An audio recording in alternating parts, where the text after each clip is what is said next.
ఊర్లోకి ఫుడ్ తీసుకురావడానికి వెళ్ళిన యుధిష్ఠిరుడు ఇంటికి వచ్చాడు. అతను భీముడిని చూస్తే భీముడు నార్మల్ గా అనిపించలేదు, ఎప్పుడు ఉండేదానికంటే చాలా ఎక్సైటెడ్ గా అనిపించాడు.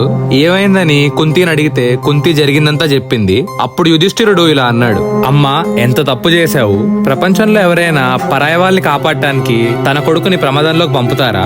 భీముడిని తలుచుకునే కదా దుర్యోధనుడు, కర్ణుడు, శకుని కంటి మీద కొనుకు లేకుండా ఉండేది. మనం కూడా భీముడు బలం వల్లే దుర్యోధనుడు వాళ్ళందరినీ ఓడించి రాజ్యం పొందాలని ఆశిస్తున్నాం కదా. అలాంటి భీముడిని ఎవరో ప్రాణాలు కాపాడటానికి త్యాగం చేస్తావా?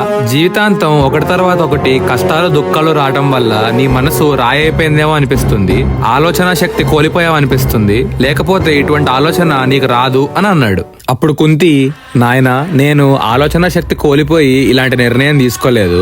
మనకి ఉపకారం చేసిన బ్రాహ్మణుడికి ప్రతి ఉపకారం చేయటం క్షత్రియుడి లక్షణం, కర్తవ్యం. ఇది మొట్టమొదట ఆలోచించిన విషయం. తర్వాత భీముణ్ణి ప్రమాదంలోకి నెట్టడం గురించి. మనము కాలిపోతున్న ఇంటి నుంచి తప్పించుకుంటున్నప్పుడు భీముడు మనందరినీ మోసుకుంటూ ఒక రాత్రంతా నడిచాడు. ఆ నెక్స్ట్ డే కూడా నడిచాడు. అతని భుజాల మీద కూర్చున్న మనం అలసిపోతున్నాం అని చెప్పి ఆగి మన పడుకోవడానికి రెస్ట్ ఇచ్చాడు. మనం అందరం ఒళ్ళు మరిచి నిద్రపోతుంటే అప్పుడు కూడా కాపలా కాశాడు. అప్పుడు అతని బలమెంతో తెలియలేదా?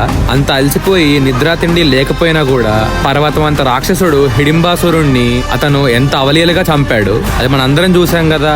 అప్పుడు కూడా అతని బలమేంటో నీకు అర్థం కాలేదా? మన భీమసేనుడి బలం పరాక్రమం భూలోకంలో సాటిలేనిది. అతను చేతికి చిక్కిన ఏ రాక్షసుడైనా చావాల్సిందే. అయినా నేను ఆ బ్రాహ్మణుడి కుటుంబానికి భీమసేనుడి బలం గురించి చెప్పలేదు. భీముడికి మంత్ర విద్యలు వచ్చని, ఆ మంత్రశక్తితోనే రాక్షసుడిని చంపుతాడని చెప్పాను అని అంది. యుధిష్ఠిరుడికి విషయం అర్థమయ్యి ఇలా అన్నాడు, తల్లి నేను తొందరపడ్డాను, నన్ను క్షమించు. నువ్వు చాలా వైజ్ గా ఆలోచించి డెసిషన్ తీసుకున్నావు. నువ్వు చెప్పినట్టే భీముడు ఆ రాక్షసుడిని చంపి తిరిగి వస్తాడు. కానీ భీముడి చేతిలో ఆ రాక్షసుడు చనిపోయాడని ఎవరికి చెప్పొద్దని చెప్పి ఆ బ్రాహ్మణుడికి చెప్పు అని అన్నాడు. కుంతి ఒప్పుకుంది. నెక్స్ట్ డే భీముడు బకాసురుడి కోసం ఫుడ్ తీసుకొని బయలుదేరాడు. దారిలో ఆకలేస్తే అందులో నుంచి కొంచెం తిని మళ్ళీ జర్నీ కంటిన్యూ చేసి బకాసురుడి దగ్గరికి వెళ్ళాడు. ఆ గుహ బయట నుంచొని భీముడు బకాసురుడా అని గట్టిగా పిలిచాడు. ఎప్పుడు భయపడుకుంటూ వచ్చే మనిషిలా కాకుండా చాలా కాన్ఫిడెంట్ గా అరిశాడు, ఎవరితను అని చెప్పి. బకాసురుడు చంపడానికి పరిగెత్తుకుంటూ వెళ్ళాడు. అప్పుడు వాళ్ళిద్దరి మధ్యలో కొద్దిసేపు చాలా భయంకరమైన యుద్ధం జరిగింది. కాసేపటికి భీముడు వార్ ని వన్ సైడెడ్ చేశాడు.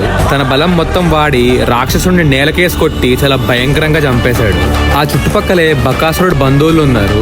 వాళ్ళందరికీ భీముడు, ఇకపై మీరెవరు మానవుల జోలికి వెళ్ళి వాళ్ళని బాధ పెట్టద్దు, ఎవరైనా నా ఆదేశాన్ని అతిక్రమించి ముందుకొస్తే ఇంతకంటే దారుణంగా చంపేస్తాను అని వార్నింగ్ ఇచ్చాడు.